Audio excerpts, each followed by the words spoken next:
I used to do 2 boilers a month. I would maybe do 1 boiler a month in the summer. I managed to sell 10 in August. I'm now up to installing 5 boilers a week, so I've really increased that. I'm Tom from Sandwell Heating and Plumbing, so running a heating company from Basingstoke in Hampshire. This is my 5th year in business. So I grew my team this year actually. I was just a one-man band, and then this year decided to start growing the business. And so we added in admin staff, full-time admin employee, added in a new engineer, a flexible subcontractor. I found about Trade Mastermind online. So I'm actually really into coaching, business coaching, and I actually really like the look of Trade Mastermind's product. Yeah, I was really interested. I have had coaching before with like smaller and independent coaches. I would say the main difference between what you do and compared to other coaches would actually be the experience that you bring to the table. So as a heating engineer, someone actually giving me advice on how to run a heating company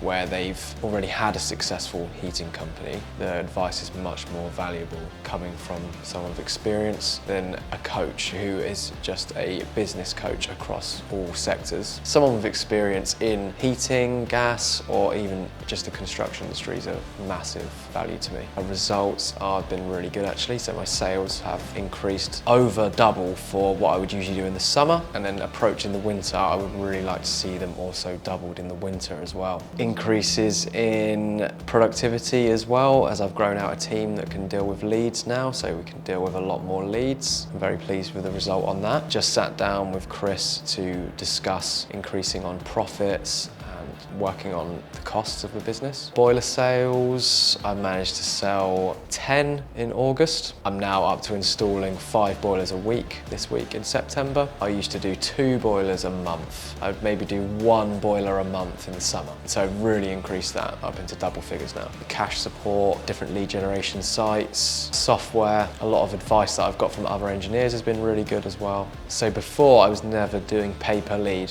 I was doing pay per clicks, ads and Facebook ads. So now switching to like a proactive marketing strategy, so buying the leads is how we increased our lead generation. I am using the new systems from Trade Mastermind as well for operations. That's a massive challenge within construction, I'd say, is managing the engineers. I spend a lot of time selling, so more time doing surveys, and I do get involved on the tools when I have to. Next step would be to not have to use the tools at all. Make sure that there's people in there to cover. I have goals to grow the business to 7-figure business, so that's what drives me to grow it, my own personal achievement. I think I'll achieve that within 5 years. I would always recommend that someone uses someone with experience to guide them and give them the information they need, because you end up paying for it otherwise, because you pay for your mistakes.